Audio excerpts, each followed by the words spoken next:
কিছুদিন আগের ভিডিওতে আমি আমার বোনকে নেল এক্সটেনশন করে দিয়েছিলাম, সাথে মেহেদিও পরিয়ে দিয়েছিলাম। সেই সাথে আজকের এই নেল আর্টের লুকটাও দেখিয়েছিলাম এবং সেখানে বলেছিলাম এই লুকটা কিছুদিন পর আসবে।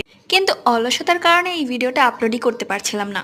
ফাইনালি সব অলসতা কাটিয়ে আজকে আমি ভিডিওটা তোমাদের সাথে শেয়ারই করে দিলাম। আম্মুকে যখন এই নেল আর্টটা দেখাচ্ছিলাম তখন আমার আম্মু বলেছিল অনেক সুন্দর লাগছে। আমার ড্রেসটা যেহেতু এই কালারই ছিল তাই আমি ভাবলাম এই কালারের মধ্যে একটা নেল এক্সটেনশন করা যাক। আমি চাচ্ছিলাম একটু সিম্পল কিছু আর্ট করব, বাট এত বেশি গর্জিয়াস হয়ে গেছে যে কি বলবো। তাই আমি ভাবলাম এত বেশি যখন গর্জিয়াস হয়েই গেছে তাহলে এটাই আমি আপলোড করে দিই। তোমরা যাই বলো, লুকটা কিন্তু অতটাও খারাপ লাগছে না। আমার ছোট বোনকেও কিন্তু সেম ডিজাইনের বাট পার্পল কালারের মধ্যেই আমি এই ডিজাইনটা মেক করেছিলাম। তোমরা যদি সেই ভিডিওটা দেখতে চাও অবশ্যই এই ভিডিও লিঙ্ক ভিডিওতে ক্লিক করে দেখে নিতে পারো। আর আজকে এই নেল আর্টটা তোমাদের কাছে কেমন লেগেছে অবশ্যই কমেন্ট করে জানিও। আর লাইক সাবস্ক্রাইব করতে ভুলো না। Bye bye.